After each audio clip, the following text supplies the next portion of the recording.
बुलढाणा जिल्ह्यात वन व महसूल प्रशासनाच्या अन्यायाविरोधात भूमी हक्क परिषद आक्रमक झाली आहे। अपिलांची सुनावणी करताना समितीचा कोरम अपूर्ण असूनही निर्णय देण्यात आल्याचा आरोप करत जिल्हाधिकारी कार्यालयासमोर तीव्र निदर्शने करण्यात आली आहेत। बुलढाणा जिल्ह्यातील शेकडो वन हक्क दावेदारांना वन आणि महसूल प्रशासनाकडून अन्याय सहन करावा लागत असल्याचा गंभीर आरोप करत आज जिल्हाधिकारी कार्यालयासमोर भूमी हक्क परिषदेने जोरदार निदर्शने केली।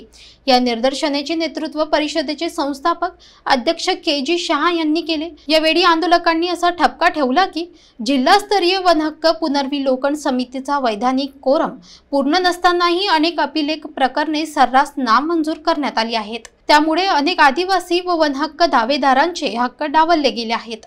समितीमध्ये सदस्यीय कोरम आवश्यक असतानाही नियम धाब्यावर बसवून अपील फेटाळण्यात आली, हा सरळ अन्याय आहे, अशी संतप्त भावना आंदोलनकर्त्यांनी व्यक्त केली। यावेळी डॉक्टर किरण पाटील यांच्याकडे मागण्यांचे निवेदन देण्यात आले असून शासन स्तरावर या प्रकरणाची गंभीर दखल घेऊन चौकशी व्हावी अशी मागणी करण्यात आली आहे।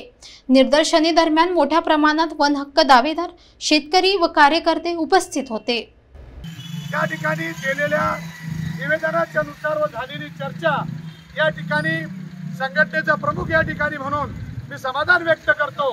पण येणाऱ्या काळामध्ये जर आमच्या सर्व अपिलार्थी यांना न्याय न मिळाल्यास या ठिकाणी संघटना 14 जुलैपासून माननीय जिल्हाधिकारी यांच्या निर्णयाच्या विरुद्ध व त्यांच्या कार्यालयासमोर आत्मत्याग आंदोलन या ठिकाणी सुरू करण्यात येणार आहे। याबाबत महसूल व वन विभागाने त्या ठिकाणी दखल घ्यावी हीच आमची या ठिकाणी प्रमुख मागणी।